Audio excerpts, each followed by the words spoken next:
Nang malaman ni Carmela na uuwi ng maaga ang asawa niya mula sa company party, napagpasyahan niyang mabilisang palitan ang punda at sapin ng kanilang kama. Ngunit nang tanggalin niya ang bedsheet at iangat ang kutsyon, may nakita siya. Bago tayo magsimula, isulat muna sa ibaba kung mula saang probinsya o bansa ninyo kami pinapanood. Nais naming masiyahan kayo sa pakikinig sa kwentong ito. Ang apartment sa ikatlong palapag ng isang lumang gusali sa Maynila ay ipinamana kay Carmela ng kanyang lola, si Lola Remedios, isang babaeng may matatag na paninindigan na buong buhay na nagtrabaho sa National Library at ni minsan ay hindi hinayaan ang sinumang lalaki na magdesisyon para sa kanya. Ang lola niya ay uri ng tao na hindi kailanman nagtataas ng boses, ngunit marunong magsalita ng may awtoridad na hindi mo na maiisipan pang makipagtalo. Nabuhay siya ng 22 taon. Matapos mamatay ang asawa, pinalaki ang kanyang anak, tumulong sa pagpapalaki ng 2 apo, at hanggang sa mga huling araw niya, ay naglalakad papunta sa trabaho, kahit na 40 minuto ang layo ng aklatan mula sa bahay. Dapat kabisado ng mga paa ang daan. Madalas niyang sabihin, kung alam ng paa ang daan, malaya ang isip na mag-isip.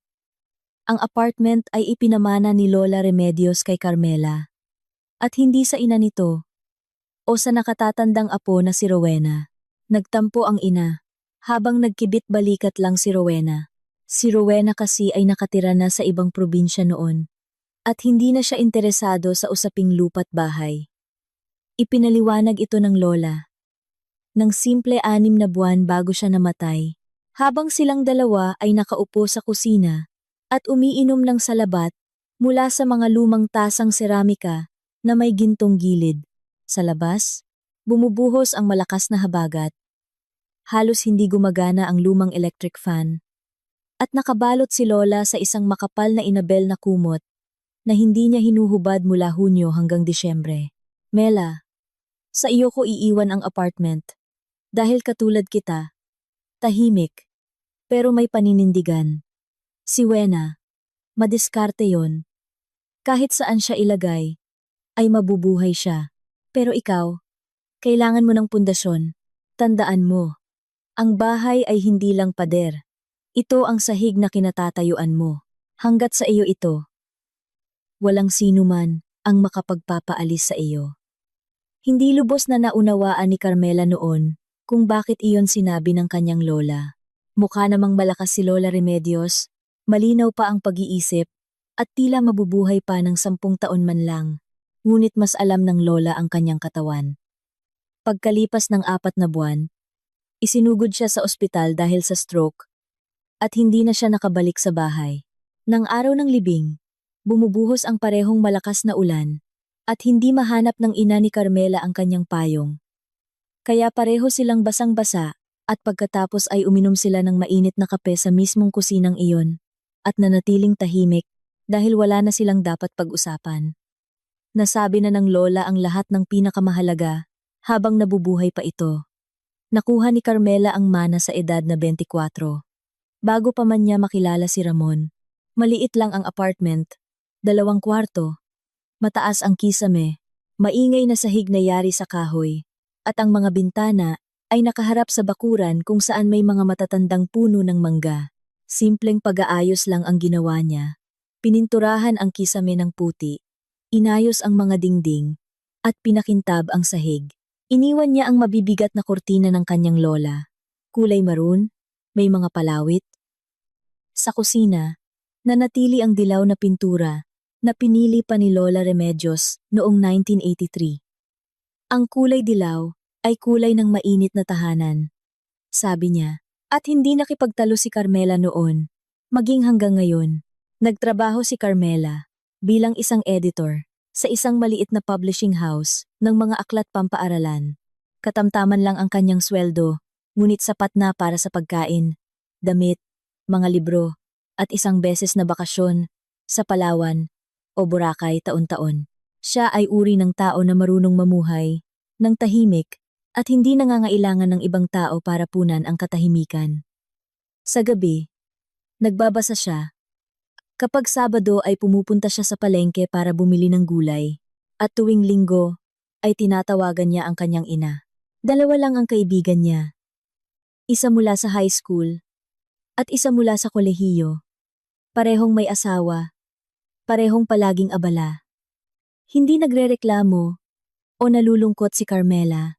Masaya siyang nag-iisa. Ngunit sa kailaliman ng kanyang puso, naiintindihan niyang ang pagiging ayos lang ay hindi katumbas ng pagiging tunay na masaya. Nagkakilala sila ni Ramon sa isang birthday party ng isang karaniwang kaibigan sa isang maliit na resto bar na may mga kahoy na mesa at kandila sa loob ng bote. Nakaupo si Carmela sa gilid dahil hindi siya mahilig sa maiingay na grupo. Siya ay uri ng lalaki na marunong mag-iwan ng impresyon na maaasahan siya. May malalapad na balikat, buo ang boses, at may ugaling magbukas ng pinto at sabihing, "Ako nang bahala." Nagtatrabaho siya bilang manager sa isang kumpanyang nagbebenta ng mga industrial equipment. Hindi man sikat na karera, pero matatag. Sa hapag, nagbibiro siya sa tamang pagkakataon, hindi umiinom ng sobra, at marunong makinig, na para sa isang lalaking nasa edad 30 pataas, ay bihirang katangian. Sa ikatlong date nila, naglakad sila sa Baywalk sa Roxas Boulevard. Maagang bahagi iyon ng Oktubre. Rinig ang alon, at ang hangin ay amoy dagat. Sabi ni Ramon, "Gusto ko sa'yo. Hindi ka katulad ng iba na puro pera lang ang nasa isip." Tinanggap iyon ni Carmela bilang papuri. Paglipas ng mga taon, maaalala niya ang linyang iyon at maiisip na hindi iyon papuri, kundi isang pag-imbestiga. Ngunit noon, 26 anyos siya, at isang lalaking may maiinit na palad ang nagsasabi sa kanya ng magagandang bagay, at ang mundo ay naging simple. Nag-date sila ng 1.5 taon. Maganda manligaw si Ramon, ngunit hindi magarbo, hindi dahil kuripot siya, kundi dahil marunong siyang gumamit ng saktong mga kilos. Isang bulaklak kapag hindi mo inaasahan. Mensahe sa umaga. "Magandang umaga. Iniisip kita." Handa siyang pumunta agad kung sumasakit ang ulo niya. Hindi siya nag-oorganisa ng mga sorpresa gamit ang mga mamahaling sasakyan. At salamat sa Diyos, dahil ayaw na ayaw ni Carmela sa mga ganoong bagay. Mukha siyang normal at maaasahang lalaki na gusto ng normal na pamilya, at naniwala si Carmela. Nagpakasal sila sa isang simpleng restaurant na may 20 bisita lang. Simpleng puting bestida, luha ng kanyang ina, at suot ang mga hikaw ng kanyang lola. Lumipat si Ramon sa kanyang apartment. At sa unang gabi pa lang, habang inaayos ang mga kahon ng gamit sa sala, sinabi niya, "Mela, gusto kong malaman mo, sa iyo ang apartment na ito. Pamana ng lola mo, wala akong inaangkin kahit ano. Ang mahalaga sa akin ay magkasama tayo. Ang iba ay papel lang." Sinabi niya ito habang nakatingin sa mga mata niya. At ang boses niya ay kalmado at seryoso. At naramdaman ni Carmela ang init na bumalot sa kanyang dibdib. Inisip niya, ito na ang taong mapagkakatiwalaan ko. Hindi niya alam na ganyan eksakto nagsisimula ang uri ng panlilinlang na gumagana hindi sa pamamagitan ng direktang kasinungalingan, kundi sa pamamagitan ng mahaba at matiyagang pagkukunwari. Ang unang 5 taon ay tahimik. Hindi perpekto, minsan ay naiinis si Ramon sa maliliit na bagay. Marunong manahimik ng ilang araw pagkatapos ng pag-aaway, at lumalakad sa bahay na parang siya ang inapi ng buong mundo. Ngunit nasanay na si Carmela. Natutunan niyang kilalanin ang totoong galit nito mula sa simpleng masamang timpla. Kung tahimik siya at nakatingin sa cellphone, ibig sabihin, masama ang araw sa trabaho, lilipas din iyon pagdating ng gabi. Kung tahimik siya habang naghuhugas ng pinggan, ibig sabihin ay galit siya rito. Ngunit pagkalipas ng 1 oras, ay lalapit din siya at yayakap. Natutunan niya ang wikang ito na parang nag-aaral ng banyagang salita, hindi ayon sa mga patakaran, kundi sa nakasanayan. Madalas silang nagbabakasyon sa dagat, kumukuha ng murang resort, nagbibilad sa araw, kumakain ng sariwang prutas. Tuwing weekend, nanonood sila ng sine, naglalakad-lakad. Minsan, inaanyayahan nila ang mga kaibigan para sa hapunan at nag-iihaw si Ramon ng liempo at sinasabi ng lahat na napakasarap ng luto niya at ngumingiti siya ng may pagmamalaki. Sa tingin ng iba, isa silang karaniwang masayang pamilya. Gusto ni Carmela ng mga anak. Hindi naman desperado, pero sigurado siyang gusto niya. Pinag-uusapan nila ito minsan tuwing 6 na buwan, at bawat pagkakataon ay pareho ang sagot ni Ramon. Saka na lang natin pag-usapan. Hindi pa tamang panahon. Gusto ko munang tapusin ang hulugan sa sasakyan. Mag-ipon muna tayo ng emergency fund. Maghintay tayo hanggang tag-araw. Nagbabago ang dahilan. Ang sagot, hindi. Pumapayag si Carmela. Dahil naniwala siya. Nagpaplano lang ito. Hindi umiiwas. Hindi niya napansin na ang saka na lang ay hindi isang plano. Ito ay paraan para hindi na iyon simulan kailanman. Nagsimula ang mga pagbabago. Humigit kumulang 1 taon. Bago ang gabing nagpabago sa lahat. Nagsimula sa maliliit na bagay. Na kung iisipin ng hiwa-hiwalay ay walang ibig sabihin. Ngunit kapag pinagsama, ay bumubuo ng isang pattern na hindi pa kayang basahin ni Carmela. Nagsimulang mas madalas mag-overtime si Ramon sa trabaho. Kahit na bumabagsak ang benta ng kanilang kumpanya, ayon na rin sa sarili niyang kwento. Nagsimula siyang manigarilyo sa balkonahe. Dati ay hindi naman siya naninigarilyo. Pero ngayon ay palagi siyang nakatayo roon tuwing gabi, nakatingin sa labas, at mas mabilis mapuno ang ashtray kaysa sa bilis ni Carmela na hugasan ito. Tinanong niya, "Nagsisimula ka na bang manigarilyo?" Nagkibit balikat siya. "Stress lang. Daming tambak sa trabaho." Hindi na ulit nagtanong si Carmela. Nagtanong si Carmela. Pagkatapos, nagsimula ang mga usapan tungkol sa apartment. Noong una ay parang pahapyaw lang habang naghahapunan. "Alam mo ba kung magkano na ang halaga ng lupa at bahay ngayon sa lugar natin?" Napakalaking pera niya na nakatenga lang. At walang silbi. Sumagot si Carmela. "Hindi ito nakatenga. Ito ang bahay natin." Tumango si Ramon at iniba ang usapan. Pagkalipas ng 2 linggo, bumalik siya sa paksang iyon. "May kakilala ako na tinulungan ang mag-asawa na invest ang bahay nila sa isang negosyo. Ngayon, nakatira na sila sa isang malaking bahay sa probinsya at nabibili lahat ng gusto nila. Imagine, sariling bahay, malaking lote, preskong hangin." Umiling si Carmela. "Pamana ito ni Lola. Hindi ko ito ibebenta." Muling tumango si Ramon. Ngunit sa kanyang mga mata, ay nakita ni Carmela, hindi ang pagsang-ayon, kundi isang pagkalkula. Na tila nagpaplano ng ibang ruta, patungo sa parehong destinasyon. May isa pang detalye. Naging mas maingat si Ramon sa kanyang cellphone. Dati, pwede niya itong iwan kahit saan. Sa mesa sa kusina, sa sofa, sa estante sa banyo. Ngayon, inilalagay niya ito sa bulsa kahit nasa loob ng bahay. At sa tuwing dumadaan si Carmela, pasikreto niyang tinatakpan ang screen ng kanyang palad. Kapag tumunog ang telepono, lumalabas siya sa pasilyo o sa balkonahe. Kapag may dumating na mensahe, tinitingnan niya lang kapag nasa ibang kwarto si Carmela. Hindi niya ito napansin agad, kundi unti-unti, tulad ng pagkapansin sa isang bitak sa dingding. Sa una, iisipin mong guni-guni mo lang, pagkatapos makikita mong humaba na pala ito. Sinabi ni Carmela sa sarili niya. Lahat naman ay may mga mensahe sa trabaho na ayaw nilang ipakita. Baka may inaayos lang siyang problema, at ayaw niya akong mag-alala. Baka nakasanayan lang. Ngunit sa kailaliman ng kanyang pagkatao, sa bahaging walang pangalan, ngunit palaging mas nauunang makaramdam, bago pa man maintindihan ng isip, nagising na ang kutob ng panloloko. Tahimik, tulad ng kaluskos sa likod ng pader. Hindi ito mapatunayan, at hindi rin mabalewala. Basta nandoon lang ito, at naghihintay. Nang Biyernes na iyon, umalis si Ramon papunta sa company anniversary party pagkatapos mismo ng tanghalian. Taunang kaganapan ng kumpanya nila. Isang resort sa labas ng lungsod. Mahahabang mesa. Talumpati ng mga boss. Pagkatapos ay tugtugan at sayawan hanggang hating gabi. Pareho lang taon-taon. At taon-taon, ay umuuwi si Ramon nang lampas hating gabi. Medyo hilo, amoy yosi ng iba, at alak. At kinabukasan, ay tanghali na kung magising.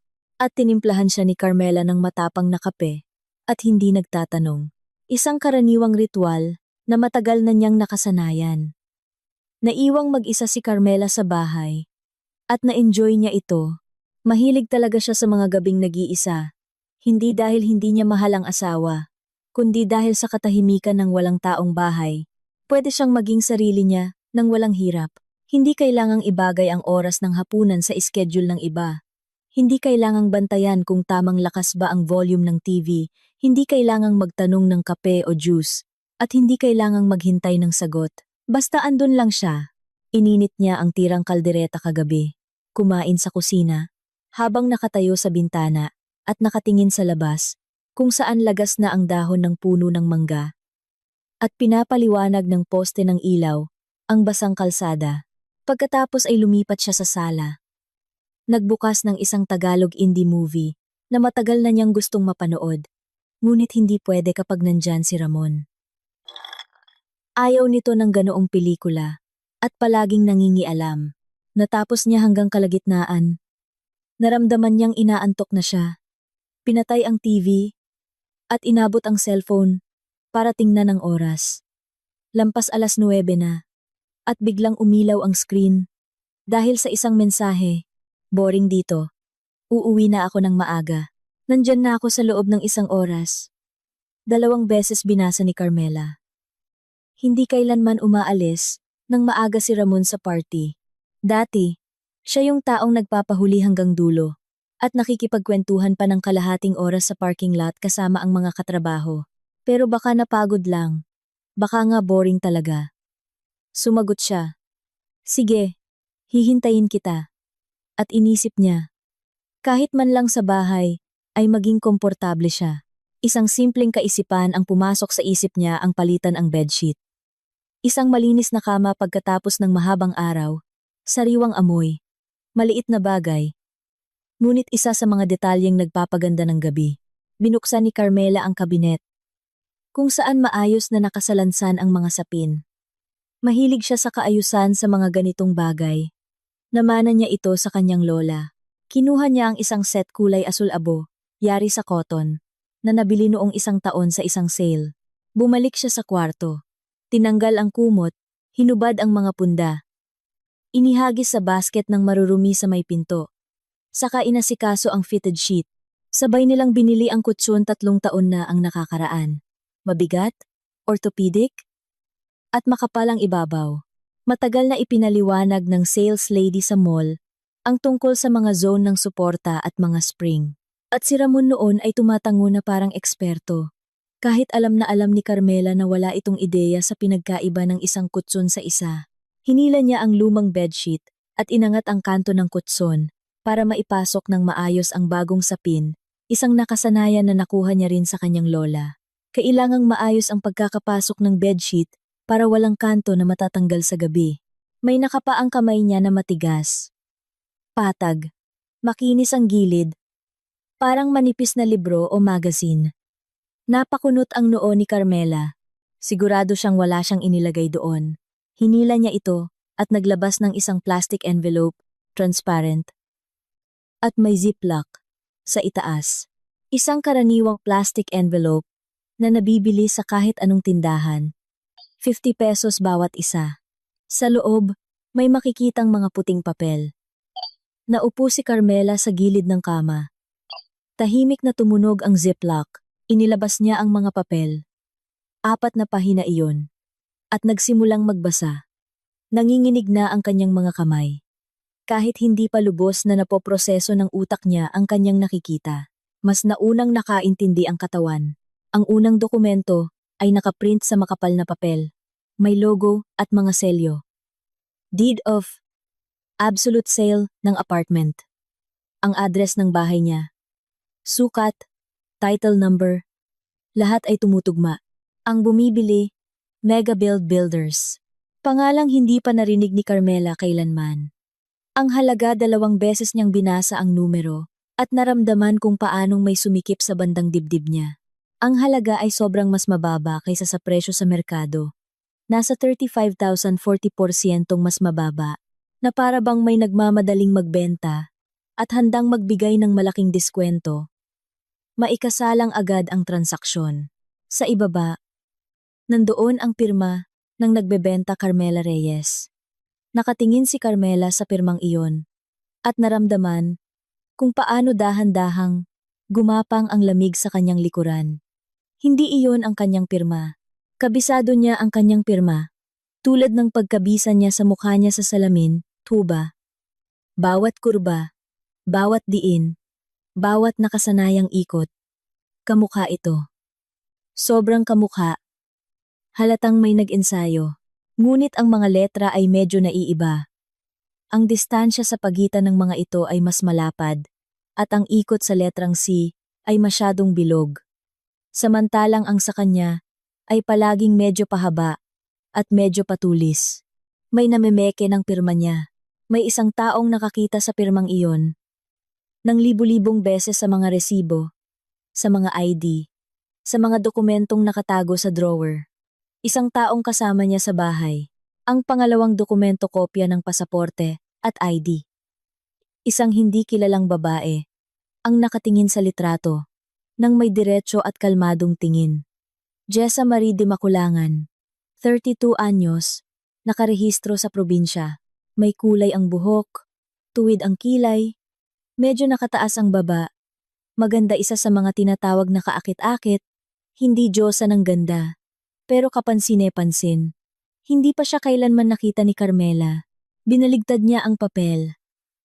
Baka sakaling may paliwanag sa likod. Pero blanko ito. Ang pangatlong dokumento, printout ng booking sa eroplano. 2 one-way ticket patungong abroad na walang petsa ng pagbabalik. Mga pangalan: Ramon Bautista at Jessa Marie de Maculangan. Petsa ng lipad: 3 linggo, mula ngayon. Pang-umagang flight. Aalis ng 7, labang 15. Inisip ni Carmela kung paano gigising si Ramon ng alas 4 ng madaling araw, tahimik na magbibihis sa dilim. Kukunin ang maleta na nauna na niyang itinago sa garahe ng isang kaibigan. At lalabas ng bahay. Dahan-dahang isasara ang pinto, para hindi magising ang asawa. At ang asawa ay natutulog. At hindi alam na pagkalipas ng ilang araw, may darating na mga tao mula sa Mega Builders na may dalang mga dokumento. At sasabihing na ibenta na ang apartment. Ang ika-4 na pahina. Isang nakasulat kamay na note sa kalahating pahina ng notebook. Sulat kamay ni Ramon. Maliliit at nagmamadali. Listahan ng mga dapat gawin. May numero. 1. Notaryo, ihanda ang special power of attorney. 2. Mega build meeting sa Miyerkules. Kumpirmahin ang schedule. 3. Bayad na ang tickets. I-forward ang confirmation kay Jay. 4. Isara ang bank account pagkatapos ng transfer. 5. Mag-withdraw ng cash na hindi hihigit sa 300k bawat beses. Ang huling linya ay may 2 salungguhit. Ipinatong ni Carmela ang mga papel sa kanyang kandungan. Ang kwarto sa paligid niya ay pareho pa rin. Kulay cream na pader, maroon na kortina ni Lola, lampshade, litrato ng kasal nila sa ibabaw ng drawer. Lahat nasa lugar. Walang nagbago. Pero nagbago ang lahat. Hindi gumuho ang mundo. Nag-iba lang ang pakiramdam nito, na parang ang lahat ng hinawakan niya nitong huling 7 taon ay isa palang peking prop sa entablado. Maganda, maayos, kapani-paniwala, pero walang laman sa loob. Asawa, pamilya, mga salitang ang mahalaga sa akin ay magkasama tayo. Ang boses niya, ang mga kamay niya, ang nakasanayan niyang paghalik sa ulo nito bago matulog. Lahat ng ito ay bahagi ng isang script na isinulat ng iba, kung saan binigyan siya ng papel ng taong madaling lokohin. Dahil tahimik siya at madaling magtiwala at hindi nagtatanong. Hindi niya alam kung gaano siya katagal nakaupo roon. 1 minuto 5:15. Naging mabigat at hindi gumagalaw ang oras. tulad ng hangin bago ang bagyo. Ang unang pumasok sa isip niya ay tawagan ang kanyang ina. Sabihin ang lahat, marinig ang boses nito, at umiyak sa telepono. Tulad noong bata pa siya. Ang pangalawa, ihagis ang envelope na ito sa mukha niya pagpasok niya. Tumayo sa may pinto, itapon sa paanan niya, at sabihing, "Ano? Ikaw na ba ang bahala?" Ang pangatlo, umiyak na lang. Umupo sa sahig, yakapin ang mga tuhod at umungal na parang sugatang hayop, na hindi pa naiintindihan na nasugatan siya. Pero nararamdaman na ang sakit. Ngunit walang ginawa si Carmela, ni isa sa mga ito. Sa halip, tumayo siya, pumunta sa kusina, kumuha ng baso sa kabinet, nagsali ng tubig mula sa gripo, at ininom iyon ng mabagal, habang nakatingin sa refleksyon niya, sa madilim na bintana ng kusina. Sa labas ay nakabukas ang ilaw ng poste. Ang mga puno ng mangga ay madilim at tahimik. Sa refleksyon, nakatingin sa kanya ang isang babaeng 34 anyos, na may maitim na bilog sa ilalim ng mata, at basang-basa ng pawis ang gilid ng noo. Isang editor ng mga libro, na may sweldong saktong pambuhay lang. Ngunit ang babaeng ito ay may bahay, may tamang pag-iisip, at naririnig ang boses ng lola niya, sa isip na nagsasabing, "Hanggat sa iyo ang sahig, walang sino man ang makapagpapaalis sa iyo." Inilagay ni Carmela ang baso sa lababo, pinunasan ang mga kamay ng tuwalya, bumalik sa kwarto, kinuha ang cellphone, at sinimulang kuhanan ng litrato ang bawat dokumento harap at likod sa ilalim ng ilaw ng lampshade, para makita ang lahat ng letra, lahat ng selyo, lahat ng numero. Nanginginig pa rin ang mga kamay niya. At ang unang 2 litrato ay malabo. Binura niya ito at inulit. Sa pagkakataong ito, ay idiniin ang mga siko sa kanyang mga tuhod para mas matatag, bawat pahina, harap, at likod. Ang sulat kamay ni Ramon ng malapitan para madaling basahin ang sulat. Ipinadala niya ang mga litrato sa kanyang sariling email, sa trabaho at personal pareho. Pagkatapos ay kinopya sa cloud storage, na halos hindi niya ginagamit pero naaalala pa ang password. Pagkatapos ay nag-isip siya ng 1 segundo, at ipinasa rin ito sa email ng kanyang kaibigan mula high school na si Tina na may note. "Wag mo munang buksan, ipapaliwanag ko mamaya. I-save mo lang." Pagkatapos nito, maingat niyang ibinalik ang lahat ng pahina sa envelope. Isinara ang ziplock, lumapit sa kama. Inangat ang kanto ng kutson, at isiniksik ang envelope eksakto kung saan niya ito nakuha, malapit sa pader. Medyo kaliwa mula sa gitna. Ibinaba niya ang kutson, hinaplos ang ibabaw nito para siguraduhing walang nakausli. Sa kanya kinuha ang bagong bedsheet at inayos ang kama. Inayos ang mga lukot. Inipit ang mga kanto. Isinuot ang mga punda sa unan. Nang matapos siya, perpekto ang itsura ng kama puti, pantay, sariwa. Walang anumang bakas na may gumuho na palang mundo ng isang tao roon. Nagbihis si Carmela ng pambahay. Humiga sa ibabaw ng kumot, habang may hawak na libro, at binuksan ang ilaw sa gilid ng kama. Nakalipat ang libro sa pahina, kung saan siya huminto 3 araw na ang nakalipas. Ngunit hindi bumubuo ng salita ang mga letra. Sa kanyang paningin, ay nakatatak ang mga numero mula sa kontrata, at ang bilog na ikot ng peking pirma.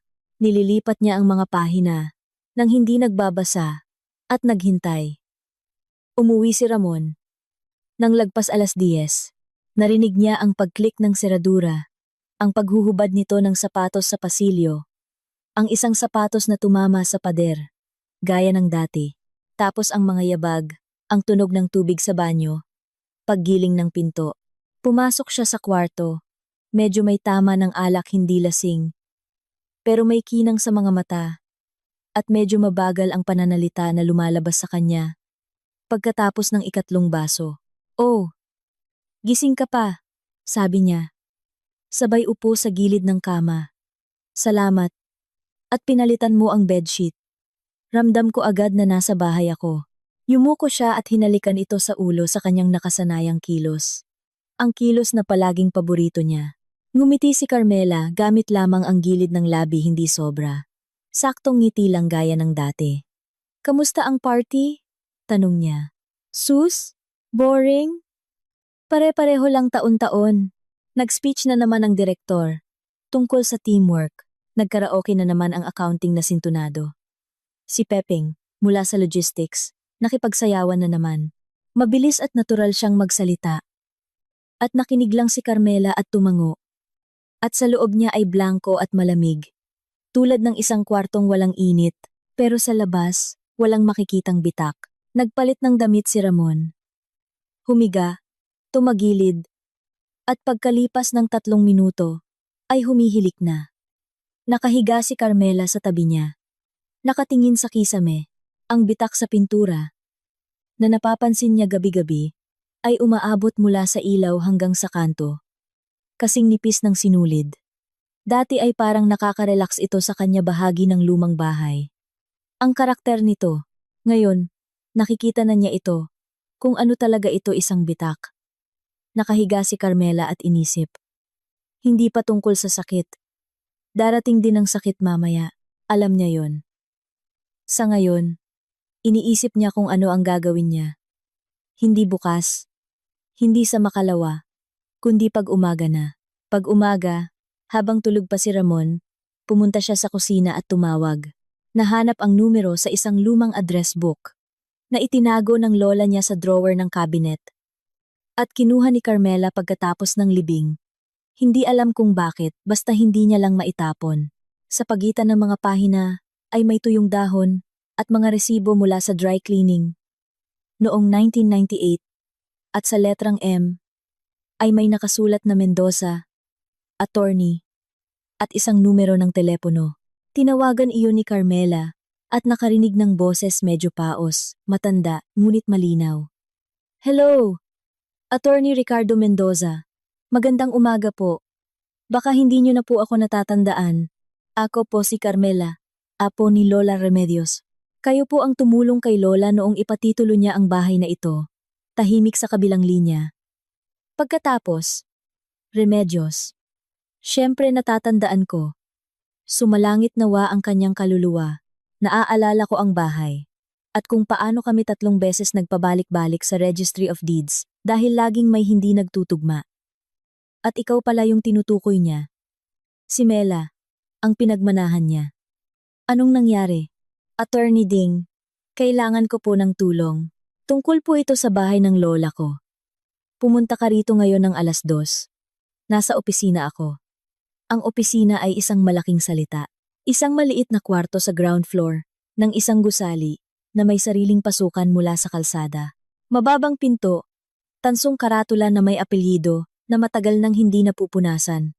Sa loob, mabibigat na kortina na kulay maroon. Mesa na puno ng mga folder.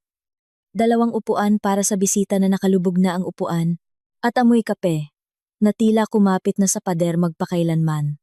Nakaupo si Attorney Ding sa mesa, na may suot na vest sa ibabaw ng polo, at sa ilong niya, ay may salamin na makapal ang lente, na palagi niyang hinuhubad, pinupunasan, at isinusuot muli isang nakasanayan na pamalit niya sa mga sandali ng katahimikan sa usapan. Malapit na siyang 70 anyos. Matagal na siyang hindi kumukuha ng mga bagong kliyente. Nagbibigay na lang siya ng konsultasyon sa mga lumang kakilala.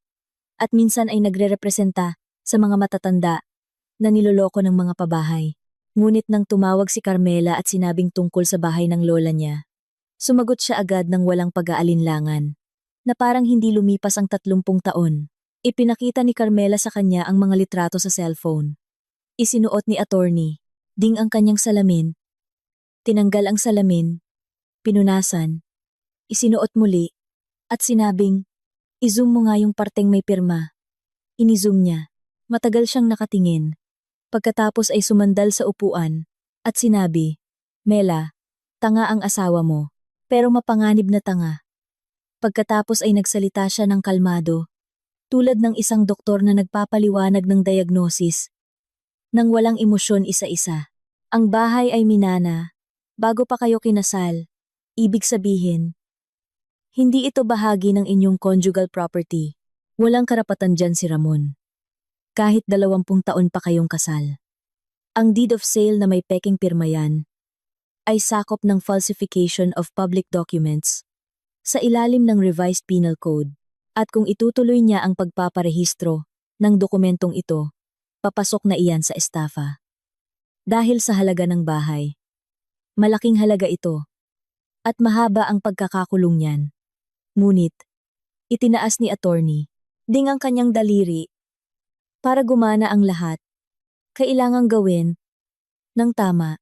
Kung magwawala ka ngayon at aawayin mo siya, sisirain niya ang mga dokumento, susunugin, pupunitin, o ifa-flash sa inidoro. At sasabihin niyang wala siyang alam. Nahanap mo ang envelope, pero nasaan ang ebidensya? Mga litrato.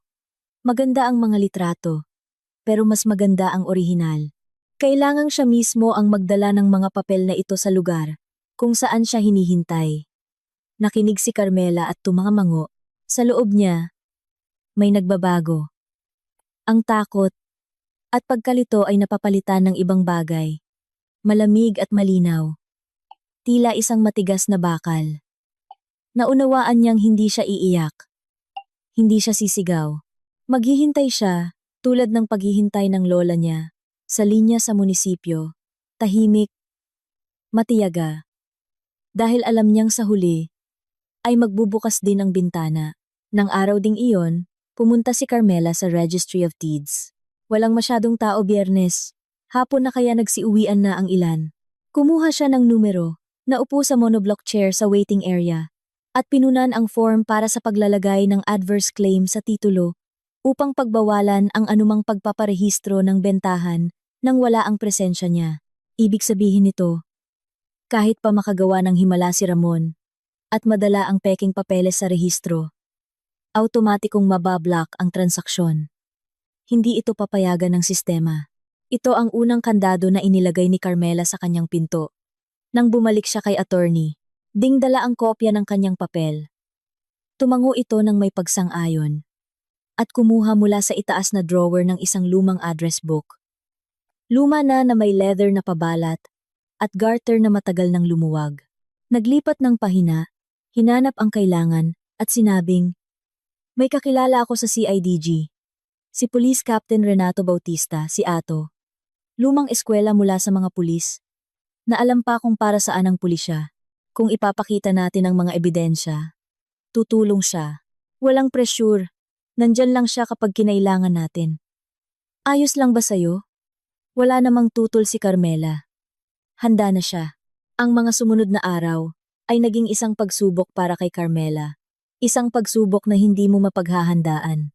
Pumasok siya sa trabaho, nag-edit ng mga manuskrito, sumagot sa mga email ng mga katrabaho, nananghalian sa kantin sa ground floor, kung saan palaging amoy sinigang at ginisa. At sa lahat ng oras na ito, may isang pangalawa at hindi nakikitang mekanismo sa loob niya na nagbibilang ng mga araw, oras, at minuto hanggang Biyernes. Alam niya ang bagay na hindi alam ni Ramon. Alam niya ang bagay na hindi alam ng sino man sa paligid niya. Hindi ang mga katrabaho, hindi ang ina, hindi ang mga kaibigan. At dahil sa kaalamang ito, ang mundo sa paligid niya ay naging parang entablado, kung saan lahat ay ginagampanan ang kanilang papel. Nang hindi alam na guguho na ang mga props anumang oras. Si Ramon nitong mga araw ay kumikilos na tila naramdaman niyang kailangan niyang ihanda ang sitwasyon. O baka naman sinusunod niya lang ang plano niya, na ang huling linggo, bago ang bentahe, ay inilaan para maging kalmado ang asawa at hindi magtanong. Naging nakakagulat na malambing siya. At ang paglalambing na ito ay mas nakakatakot kaysa sa kanyang karaniwang kawalan ng pakialam. Dahil ngayon ay nakikita ni Carmela ang bawat kilos. Nang malinaw, noong Sabado, umuwi siya na may dalang bulaklak, puting rosas. Ang paborito nito. Dati, nagbibigay lang siya ng bulaklak 2 beses sa isang taon. Sa kaarawan at sa Valentine's Day. Minsan nga ay nakakalimutan pa niya. Pero ngayon, Sabado na walang espesyal na okasyon, may puting rosas sa nakaluskos na balot. At nakatayo siya sa pasilyo, na may mukhang tila siya mismo ay nagulat sa sarili niyang ginawa. Napadaan ako sa bilihan ng bulaklak. Nakita ko to. At naisip kita, sabi niya. Kinuha ni Carmela ang bulaklak. Inamoy.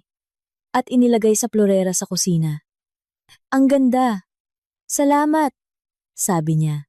At ang boses niya ay kalmado. At ang mga kamay niya ay hindi nanginig. At ang tanging pakiramdam lamang sa ilalim ng kanyang dibdib ay parang may dahan-dahang humihigpit na alambre. Noong linggo, nagluto siya ng hapunan. Sa unang pagkakataon matapos ang 6 na buwan. O baka higit pa. Kumuha siya ng manok sa ref. Naghiwa ng gulay. Naghanap ng mga pampalasa sa cabinet na binili ni Carmela. At walang ibang gumagamit kundi siya. Matagal siyang nagluto. Maingay. Kalabog ng mga kawali at amoy bawang sa buong bahay. Inihanda niya ang hapag hindi lang simpleng paglalagay ng plato. Naglagay pa siya ng tissue, nag-ayos. Nagbukas ng isang bote ng wine. Nakaupo si Carmela sa harap niya at kumain. At pinuri ang luto. At nakipag-toast ng baso. At ngumiti. Habang sa loob-loob niya ay nagbibilang. 5 araw na lang. Pagkatapos ng hapunan, naupo si Ramon sa tabi niya sa sofa. Inakbayan siya. At nagsalita. Malambot ang boses niya. Mukhang mapagkakatiwalaan ang mismong boses na ginamit niya dati noong sinabi niyang, "Ang mahalaga sa akin ay magkasama tayo. Alam mo, Mela, marami akong inisip. 7 taon na tayong magkasama. At gusto kong maging maganda ang buhay natin, talagang maganda. Nakahanap ako ng pagkakataon. Pwede tayong mag-invest sa isang negosyo. Seryoso ito, maaasahan. Pero para rito, kailangan nating ayusin ang ilang papeles. Wala namang nakakatakot. Formalidad lang. Isang special power of attorney. Na pumapayag kang isang laang bahay para maaprubahan ang business loan sa bangko. Nakahanap na ako ng notaryo public. Pwede tayong pumunta next week. Hindi lumingon si Carmela. Patuloy na nakatingin sa screen ng TV, kung saan may pinapalabas na teleserye na walang tunog. Anong negosyo? Anong negosyo? Tanong niya sa patag na boses. May kakilala ako na magbubukas ng construction firm. Kailangan niya ng mga partners. Maliit lang ang puhunan. Pero makalipas ang 2 taon, may laking bahay na tayo. Kotse. Maginhawa. Ginagawa ko ito para sa atin, Mela. Para sa atin. Inulit niya. At ang salitang iyon ay naiwang nakabitin sa hangin sa pagitan nila. Tulad ng barya na inihagis at nakalimutang saluhin. Para sa atin, naalala niya ang e-tickets para sa 2 tao na walang petsa ng pagbabalik. Ang pangalan ni Jessa, Marie Di Makulangan. Sa tabi ng pangalan niya sa booking. Ang nakasulat kamay na listahan. Mag-withdraw ng cash. Hindi hihigit sa 300K bawat beses. Ang para sa atin na tinutukoy niya ay siya at ang babaeng iyon. At si Carmela sa atin na iyon ay ang magbabayad ng lahat. Sige, sabi niya. Ikwento mo sa akin ang detalye next week. Pagod ako ngayon. Tumango si Ramon, hinalikan siya sa gilid ng ulo at pumunta sa banyo. Naiwan si Carmela sa sofa at matagal na nakaupo, hindi gumagalaw. Nakatingin sa TV. Pagdating ng Lunes ng gabi, tinawagan ni Carmela si Attorney Ding mula sa kanyang opisina. Isinara ang pinto. Nagsalita ng mahina. Idinikit ang telepono sa tainga. Kinuwento niya ang usapan sa sofa. Ang tungkol sa notaryo. Kung paano binanggit ni Ramon ang pagpunta sa notaryo next week. Ngunit hindi pa sinasabi ang eksaktong araw. Ibig sabihin, malapit na niyang sabihin. Sabi ng abogado, kapag sinabi niya ang araw at oras, tawagan mo agad ako. Kakausapin ko si Kapitan Ato. At magiging handa tayo. Ang pinakamahalaga, huwag mong baguhin ang kilos mo. Walang sobrang salita. Walang sobrang tingin. Ikaw ay asawang nagtitiwala sa kanyang mister. Madaling sabihin ang huwag baguhin ang kilos. Natutunan ni Carmela na kontrolin ang mukha niya. Boses. Mga kamay. Gumawa siya ng mga reaksyon na automatiko niyang inilalabas, tulad ng isang aktres na gabi-gabing gumaganap sa parehong papel. Kapag sinabi ni Ramon na tayo, tumatango siya. Kapag hinahalikan siya nito bago matulog, sumasagot siya ng pantay lang hindi mainit at hindi malamig. Para hindi siya paghinalaan na wala siyang pakialam o nagpapanggap lang. Kapag nagkukwento ito tungkol sa trabaho, nagtatanong siya ng isa o dalawang tanong. Hindi sobra. At hindi kulang. Naging salamin siya na nagpapakita ng eksaktong gusto nitong makita. Sa gabi, kapag nakatulog na si Ramon at naging malalim na ang paghinga nito, nakahiga si Carmela, nadilat ang mga mata at nakatingin sa kisame. Ang bitak sa pintura ay umaabot mula sa ilaw hanggang kanto at sa dilim ay mas mukha itong malalim kaysa sa totoo. Naisip ni Carmela kung paano nagagawang matulog nang mahimbing nitong taong nasa tabi niya. Isang taong balak siyang nakawan. Ang kamay nito ay nakapatong sa unan, malapit sa ulo niya. At ang kamay na iyon malaki. Mainit ang kamay ng taong pumeke sa kanyang pirma. Naghanap ng bibili sa bahay niya na bumili ng tiket para sa ibang babae. At sa kabila ng lahat, natutulog siya gaya ng isang taong may malinis na konsensya. Mahimbing. Walang panaginip. Medyo nakanganga. Pagsapit ng Martes, umuwi si Ramon ng mas maaga mula sa trabaho at sinabi, "Nakausap ko na yung notaryo. Biyernes? Alas? 11 ng umaga. Malapit lang na opisina. May 20 minuto sa biyahe. Kailangan ito para sa credit history ang consent mo para isang layong bahay para ma-approve sa bangko ang business loan. Standard procedure lang. Kalahating oras lang ang pinakamatagal. Karaniwan ang tono ng boses niya. Na parang ang pinag-uusapan lang ay ang pagpapalit ng pundidong bumbilya. Nakatayo si Carmela sa kalan. Hinahalo ang sabaw. At hindi lumingon. "Sige," sabi niya, na nakatingin sa kaldero. "Pupunta tayo." Lumapit si Ramon mula sa likuran. Ipinatong ang mga kamay sa balikat niya at sinabing, "Ikaw ang the best." Naramdaman niya ang mga palad nito sa ibabaw ng kanyang damit mainit, puno ng kumpiyansa. At kinailangan ni Carmela ng buong lakas at pagpipigil para hindi itulak ang mga iyon. Noong Miyerkules ng gabi, nakipagkita si Carmela kay Attorney Ding sa ikatlong pagkakataon. Nakausap na rin niya si Kapitan Ato at handa na ang plano. Ang notaryo na kinuhanan ni Ramon ng schedule si Attorney Lilibeth ay kakilala ni Attorney Ding. Hindi masyadong malapit, ngunit sapat na. Nagkikita sila sa mga seminar ng mga abogado. At alam niyang tapat itong propesyonal. Tinawagan niya ito. Ipinaliwanag ang sitwasyon. At pumayag itong tumulong tatanggapin niya si Ramon bilang karaniwang kliyente. At hahayaang mangyari ang mga susunod na kaganapan. Si Kapitan Ato ay nasa waiting area, sabi ni Attorney Ding. Nakasibilyan, walang uniforme, walang ingay. Darating ka ng mas maaga. Sa umaga bago ka umalis, kukunin mo ang envelope sa ilalim ng kutson at dadalhin mo sa akin. Ang orihinal na mga kopya ay dapat nasa ibabaw ng mesa pagpasok niya. Tumango si Carmela.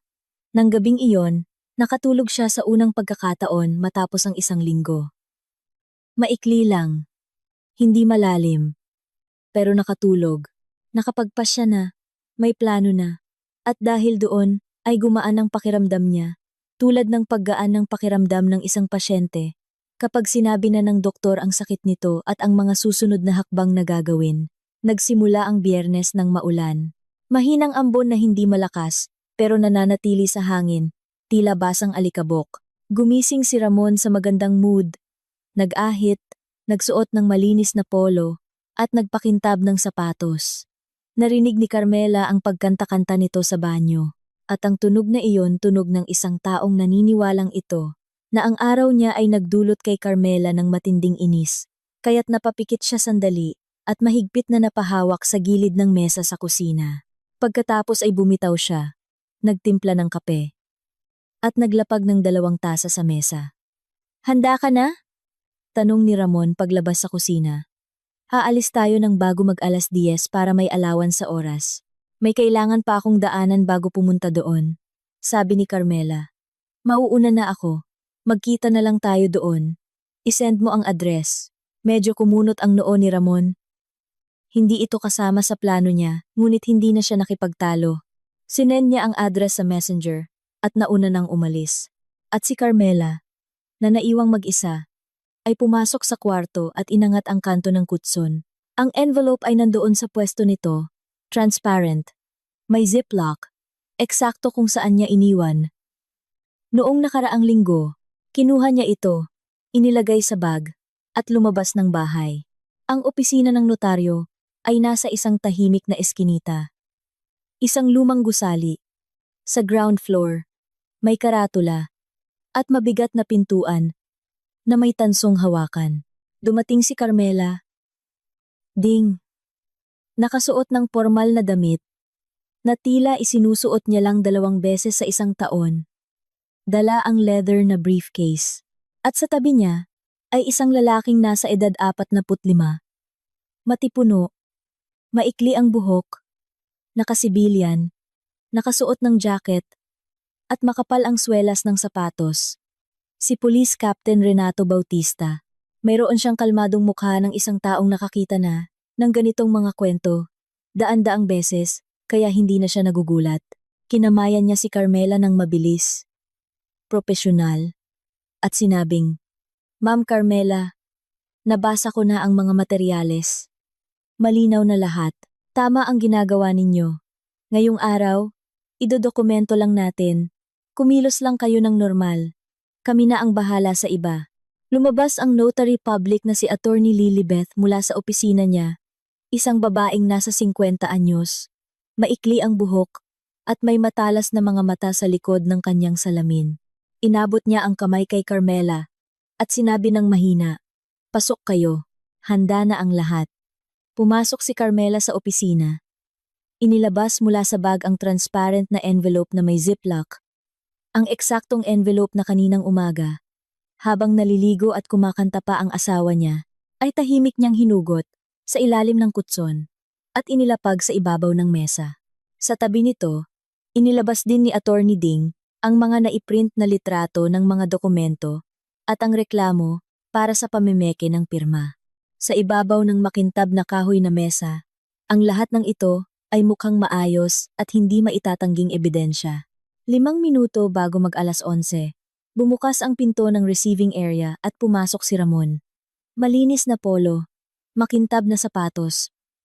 Maayos ang buhok dahil sa gel. Sa ilalim ng kanyang braso ay may folder ng mga dokumento, ang blankong special power of attorney para sa bahay na dapat ay pipirmahan ni Carmela sa harap ng notaryo. Ito ang kanyang malinis na plano. Kung pipirmahan ng asawa niya ang dokumento, hindi na niya kakailanganing ilabas ang peking papeles mula sa ilalim ng kutson.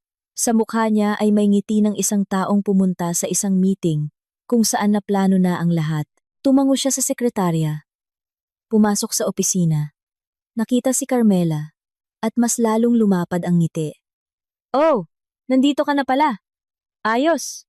Pagkatapos ay napadako ang tingin niya sa mesa at tumigil doon.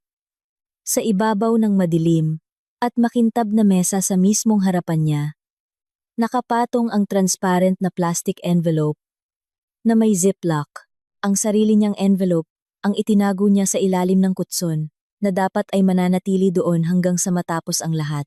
Sa tabi nito ay ang mga papel kung saan nakilala niya ang sarili niyang sulat kamay, ang kanyang to-do list, ang kopya ng pasaporte ni Jessa. Hindi biglaang nawala ang ngiti niya. Unti-unti itong naglaho, tulad ng pinturang natutunaw mula sa isang patayong pader.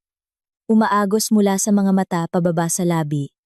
Mula sa labi patungo sa baba, inilipat niya ang tingin kay Carmela, kay Attorney Ding, na nakatayo malapit sa bintana at nakahalukip-kip, kay Kapitan Ato, na nakaupo sa gilid at nakadekwatro, at nakatingin kay Ramon, nang walang emosyon.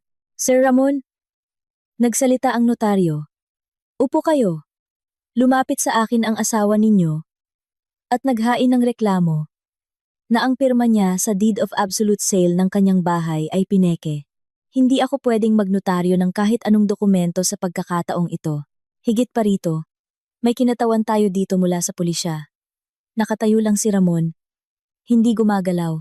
Ang folder na may blankong dokumento ay dahan-dahang nadulas mula sa kanyang kamay at nahulog sa sahig. Nagkalat ang mga pahina sa ibabaw ng kahoy na sahig.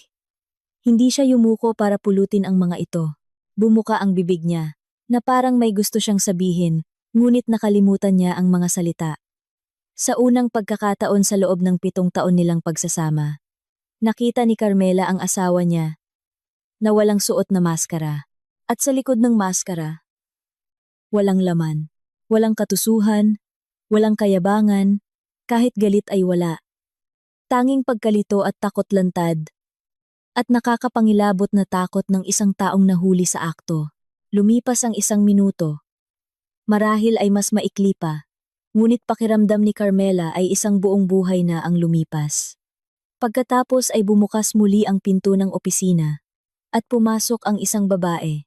Babaeng may kulay ang buhok na nakasuot ng blazer. Diretso ang likod at nakapusod ang buhok. Pumasok siyang may pag-aalinlangan. Silip muna, bago humakbang sa pinto. Tila isang taong hindi sigurado. Si Jessa Marie de Maculangan. Ang mismong babae na nakita ni Carmela ang ID sa ilalim ng kutson katabi ng pekeng kontrata. At plane tickets. Hindi siya pinapunta rito ni Ramon. Kagabi, nang kausap niya ito sa telepono, sinabi lang ni Ramon, "Bukas nasa notaryo ako sa address na ito. Aayusin ko ang problema sa bahay. Malapit na itong matapos. At magsisimula na tayo sa bago nating buhay." Hindi siya nitong pinapunta o inaya makipagkita. Shinare lang niya ito. Parang pag-share ng good news sa taong gusto mong paasahin. Pero nagdesisyon si Jessa na pumunta. Gusto niyang maging naroon sa sandaling ang kanilang kinabukasan. Tulad ng akala niya, ay magiging formal na sa papel. Gusto niyang pumunta. Hintayin siya sa labas. Salubungin siya ng may ngiti. Baka sakaling sabay silang mananghalian para magdiwang. Hindi niya alam na sa opisinang iyon ay nakaupo ang asawa nito. Na ayon sa kwento ni Ramon, ay matagal na raw niyang hiniwalayan at ipinaanul. Hindi niya alam na ang bahay ay pag-aari ng iba. Wala siyang alam. Pumasok siya at nakita si Carmela, at may nagbago sa mukha niya. Hindi agad. Noong una ay may bahagyang pagtataka. Bakit ang daming tao? Bakit ganoon ang mga mukha nila? Pagkatapos, napatingin siya sa mesa, sa mga nakakalat na dokumento, sa kopya ng sarili niyang ID, at pasaporte na nasa makintab na ibabaw ng mesa. At sa wakas, pagkaintindi. Dumating ito ng mabagal, ngunit tiyak mula sa gilid patungo sa gitna, parang tubig na bumabaha sa isang kwarto. Tumigil si Jessa at tumingin kay Ramon. "Mon, ano to?" Hindi siya sumagot. Nakatingin si Ramon sa kanya, sa paraan kung paano tumingin ang mga taong sabay na gumuho ang dalawang mundo nila. At hindi nila alam kung alin ang dapat iligtas. Tumayo si Kapitan Ato. Inayos ang jacket, at nagsalita ng mahina, kalmado, walang halong pananakot. "Ma'am Jessa. Ako si Police Captain Renato Bautista. Ako ay mula sa CIDG. Ang bahay na pinag-uusapan natin ay pagmamay-ari ni Carmela Reyes. Namana niya ito bago pa sila ikasal. Si Ramon Bautista ay ang kanyang kasalukuyang asawa. Hindi po annulled ang kanilang kasal. Ang pirma sa deed of absolute sale ay peke. Wala pong karapatan si Ramon na ibenta ang bahay na ito." Nakinig si Jessa. Unti-unting namumutla ang mukha niya. Hindi tulad sa pelikula kung saan namumutla agad ang mga tao, kundi parang namumuo-muo. Nagsimulang mamutla ang kanyang noo. Pagkatapos ay ang mga pisngi. Saka naging kasing kulay ng kanyang balat ang mga labi niya. Humarap siya kay Ramon. Nakatayo ito. Nakababa ang mga kamay. At hindi makatingin ng diretsyo. "Seryoso?" sabi niya.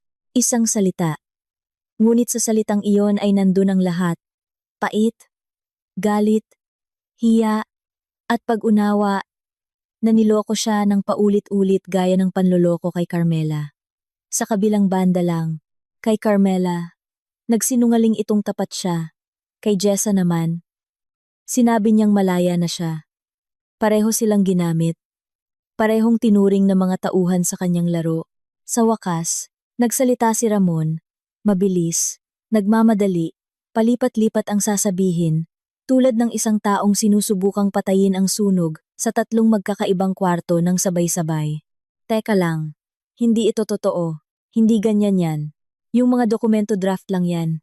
Gusto ko lang malaman kung magkano na ang halaga ng bahay. Para lang magka-idea ako. Yung mga ticket para sa business trip yan. May meeting ako dun. Si Jess ay katrabaho ko. Magkasama kami sa project. Mela, mali ang intindi mo sa lahat. Pwede kong ipaliwanag. Ngunit ang bawat bagong paliwanag ay sumasalungat sa nauna. Katrabaho. Pero ang mga ticket ay nakapangalan sa kanya. Draft. Pero may mga selyo at peking pirma. Business trip. Pero walang return ticket. Nahulog ang mga salita mula sa kanya, tulad ng mga barya, mula sa butas na bulsa, at bawat segundo ay kumakaunti ang mga ito, habang bumibigat naman ang katahimikan sa opisina. Makalipas ang 5 minuto, itinaas ni Kapitan Ato ang kanyang kamay ng patayo, hindi marahas, ngunit sapat para mapatigil si Ramon sa kalagitnaan ng pagsasalita. Tama na, Mr. Bautista. Mas mabuting manahimik ka na muna at mag-isip kumuha ng abogado mo. Naunang umalis si Jessa. Humarap siya sa pinto, humakbang, pagkatapos ay huminto, lumingon kay Carmela. At nakita ni Carmela sa mga mata niya hindi ang galit, hindi ang pagiging karibal, kundi isang bagay na mas malala, ngunit mas makatao. Hiya. Hiya ng isang babaeng naniwala sa kasinungalingan ng iba. At ngayon ay nakatayo sa harap ng ibang babae, na nasugatan ng kasinungalingang iyon. Patawad po, sabi ni Jessa ng mahina. Wala po akong alam. Tumango si Carmela. Naiintindihan niya nagtatrabaho si Jessa bilang receptionist sa isang klinika. Mag-isang pinalaki ang 5 taong gulang na anak. At nakita kay Ramon ang nakikita ng mga single mother. Sa mga lalaking marunong mag-iwan ng impresyon na maaasahan sila. Pag-asa. Pag-asa. Para sa isang normal na pamilya. Para maging pangalawang magulang ng kanyang anak. Para sa taong magsasabing, ako nang bahala. At gagawin nga, kinwento sa kanya ni Ramon, na matagal na siyang hiwalay, na sa kanya ang bahay, na may magandang buhay sa hinaharap. At naniwala si Jessa, gaya ng paniniwala ni Carmela noon. Ang pinagkaiba lang, nalaman niya ang katotohanan hindi sa katahimikan ng sariling kwarto, kundi sa isang opisina ng notaryo, sa harap ng ibang tao. Tahimik na sumara ang pinto, pagkaalis ni Jessa. Nakatayo si Ramon sa gitna ng opisina, at tiningnan siya ni Carmela, ang taong kasama niyang nabuhay sa loob ng 7 taon, na kasama niyang natulog sa iisang kama, na ginawan niya ng kape tuwing umaga, at hindi na niya nakikilala ngayon. Hindi dahil nagbago siya, kundi dahil ngayon niya lang siya nakita, sa kung ano talaga siya. Ang lahat ng sumunod sa Biyernes na iyon ay naging mabilis at pangit. Tulad ng pagbagsak ng sinumang may 2 buhay. Tumanggi si Attorney Lilibeth na iproseso ang anumang dokumento at itinala ang insidente sa record book. Tinanggap ni Kapitan Ato ang opisyal na reklamo mula kay Carmela doon mismo sa opisina. Naglabas ng mga form mula sa briefcase. Pinunan ang lahat on the spot at pinapirma siya. Ang envelope na may mga orihinal na kontrata, pasaporte ni Jessa, printout ng ticket, at ang sulat kamay na listahan ni Ramon, ay inilagay niya sa isang transparent na evidence bag at pinirmahan ng marker. Iniabot ni Attorney Ding ang inihandang reklamo tungkol sa pamemeke ng pirma at ang mga kopya ng litrato ng mga dokumento. Umabot lang ang lahat nang wala pang 1 oras. Nakaupo si Ramon sa isang upuan sa gilid ng pader sa buong oras na iyon. Hindi gumagalaw, nakatingin sa isang bahagi ng sahig.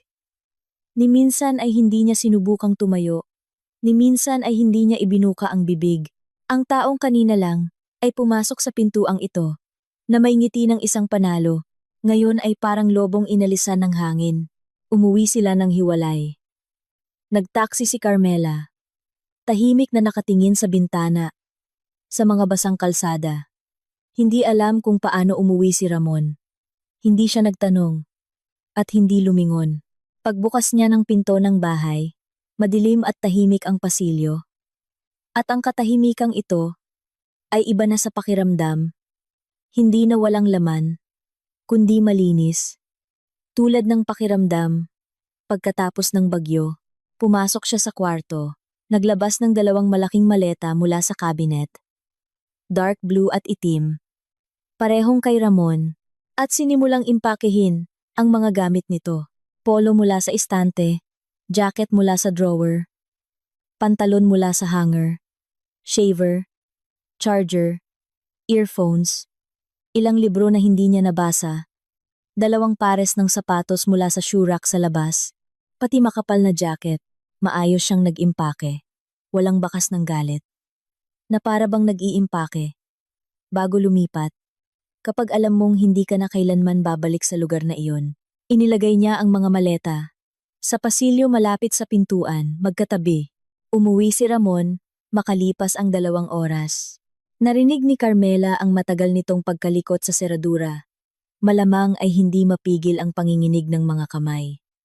Pumasok, nakita ang mga maleta at huminto. Nakatayo. Hindi pa hinuhubad ang jacket.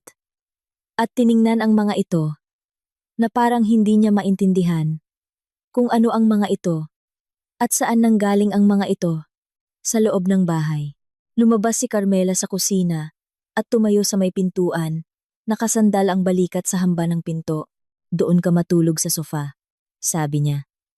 Bukas ng umaga, aalis ka. Kapag gumawa ka ng eskandalo dito, tatawag ako ng pulis. Inasahan niyang sisigaw ito, magdadahilan, magbabanta, iiyak, o ano paman, ngunit tumangulang si Ramon. Tahimik na hinubad ang jacket. Isinabit ito. Naglakad lampas kay Carmela papunta sa sala at naupo sa sofa. Naupo at tumitig sa pader, kung saan nakasabit ang litrato. Silang dalawa sa tabing dagat.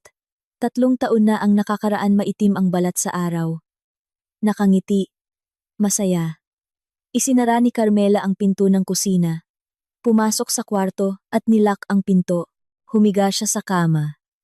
Sa mismong kama, na may malinis na bedsheet, na inayos niya noong nakaraang linggo sa ibabaw ng mga kasinungalingan nito, at umiyak. Sa unang pagkakataon matapos ang lahat, hindi dahil sa galit, hindi dahil sa inis, hindi rin dahil sa sakit, kundi dahil gumaan na ang pakiramdam niya. Tulad ng iyak ng isang taong matagal na nagbuhat ng mabigat, at sa wakas ay naibaba na ito sa lupa. Kinabukasan, wala na si Ramon sa bahay. Wala na rin ang mga maleta sa pasilyo. Ang mga susi ay naiwan sa maliit na mesa.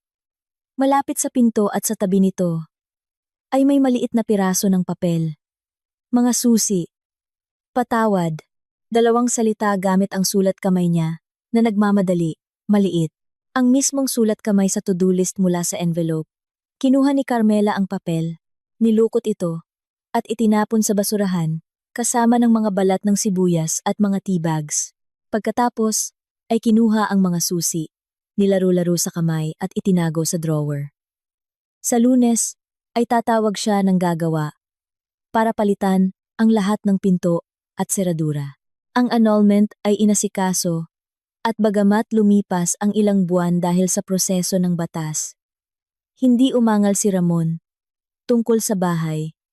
Pagkatapos niyang kausapin ang abogado niya, naintindihan niyang kahit anong paglaban niya ay mas lalo lang magpapalala sa sitwasyon niya sa kasong kriminal.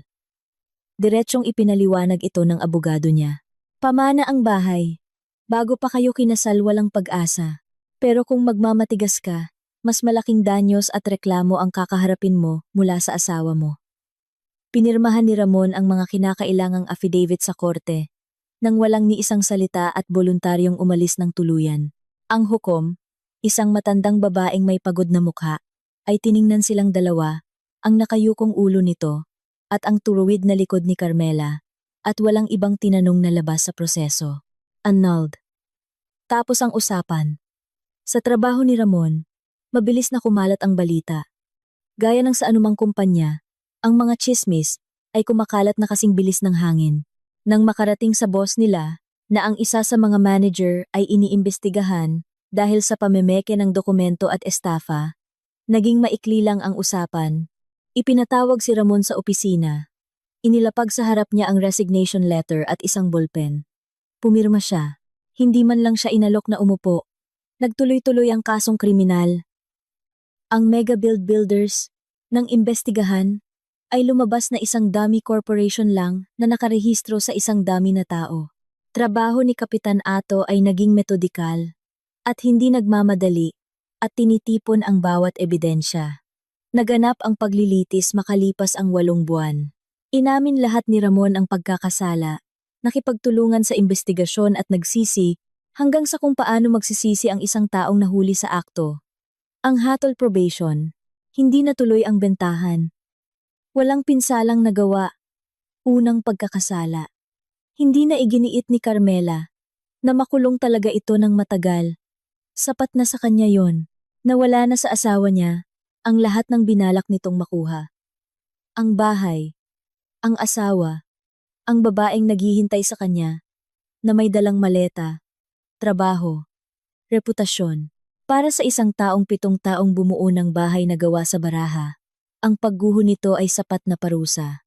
Pinutol ni Jessa ang lahat ng komunikasyon sa kanya noong araw na malaman niya ang katotohanan. Makalipas ang kalahating taon, aksidenteng nakita siya ni Carmela sa mall sa may bilihan ng sapatos ng mga bata. Namimili si Jessa ng sapatos para sa anak. Ang maliit na batang babae na may nakatirintas na buhok ay nag-iikot-ikot doon at hinihila ang damit ng nanay niya. Nagkatinginan silang dalawa. Medyo namutla si Jessa pero hindi umiwas ng tingin. Siya ang unang lumapit. Hello po, Ma'am Carmela. Hindi ko na po nasabi sa inyo noon. Wala po akong makitang salita noon. Salamat po. At hindi niyo na ako idinamay o kinasuhan. Wala po talaga akong alam. Sabi niya annulled na siya, na kanya ang bahay. Hindi ko po naisipang mag-imbestiga. Naniwala agad ako. Ang tanga ko po. Hindi ka tanga, sabi ni Carmela. Naniwala ka? Ako rin. Naniwala ako ng 7 taon. Tumango si Jessa. Niyakap ang anak at umalis. Tiningnan siya ni Carmela habang papalayo at inisip na ang babaeng ito ay biktima ring nasa ibang upuan nga lang ng mismong opisina noong araw na yon. Lumipas ang 1 taon. Nakatira pa rin si Carmela sa apartment ng lola niya sa 2 palapag ng lumang gusali. Nagpalit na siya ng mga seradura, pinalitan ang pintura ng kwarto. Piniling kulay ang light gray. Kalmado, walang disenyo, itinapon ang kutsyon at nagtawag ng kargador para ibaba ito sa makipot na hagdanan habang nagrereklamo ang mga ito sa bawat kanto. Bumili ng bago ibang brand, ibang sukat, para walang anumang maaalala. Nilagyan niya ito ng bagong bedsheet, puti. Simple na yari sa magandang cotton. At sa unang gabi niya sa bagong kutsyon, nakatulog siya ng mahimbing, na hindi niya naranasan sa loob ng maraming buwan. Sa trabaho, na-promote si Carmela, naging senior editor, at makalipas ang 6 na buwan, ay nagsimulang magturo ng mga evening classes para sa mga baguhang manunulat. Lumalabas na magaling pala siyang magpaliwanag, matiyaga, direkta, at walang pagmamayabang.